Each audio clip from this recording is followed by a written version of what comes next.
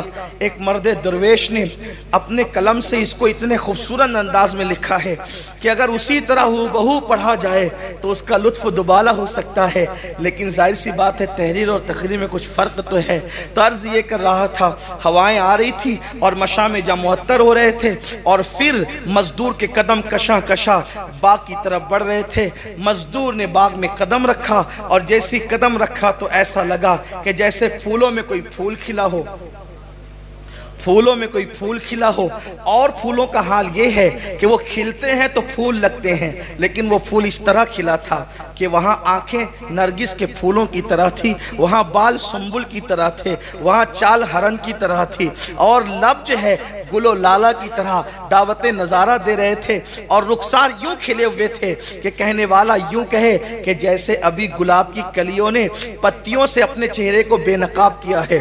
جیسے ہی نگاہیں چار ہوئی، بیچارہ غریب قسمت کا مارا، وہ تو ایسی بجلی گری دل تھام کے رہ گیا، اور دل ٹوٹ کر کے دل کا آبگینہ چکنا چور ہو گیا۔ کوئی اتنا بھی حسین ہے، کوئی اتنا بھی خوبصورت ہے، لیکن آنکھیں چار کیا ہوئی تھی قربان، اسلامی تقدس اب تک باقی تھا۔ نگاہیں چار ہوئی لیکن جھک گئی شرم سے، اللہ دیکھ رہا ہے، مگر بس وہ تو اپنا کام کر چکی تھی۔ ہزاروں تلواروں کے ضربوں سے کسی کو قتل کرنا اتنا آسان نہیں ہوتا جتنا نگاہ کے وار سے قتل کرنا آسان ہوتا ہے۔ تلواروں کا کٹا ہوا ایک مرتبہ آہ کرتا ہے اور ہمیشہ کے لیے ختم ہو جاتا ہے، لیکن کشتہ عشق ہر بار جیتا ہے، ہر بار مرتا ہے۔ تلواروں سے کٹنے والا کفن میں سکون کی نیند سو جاتا ہے، لیکن نگاہوں کا قتیل جو ہوتا ہے وہ ہر لمحہ جیتا ہے، ہر لمحہ مرتا ہے، ہر لمحہ آئے بھرتا ہے۔ نہ نیند نینا، نہ انگ چینا، نہ آپ آئے، نہ بھیجی بتیا۔ اللہ اکبر، آنکھیں چار کیا ہوئی، دل ہار بیٹھا، اور پھر دل کا آبگینہ چکنا چور ہوا، بجلی سی گری، اور گرنے کے بعد شہزادی تھی بلخ کی، اور کنیزوں کے جھرمٹ میں تھی وہ جس کو تھوڑی دیر پہلے میں نے ابھی پھول کہا، نرگس کا۔ ویڈیو اگر اچھا لگے سبسکرائب کرے، لائک کرے، بیل آئیکن گھنٹی کو بھی دبائیں۔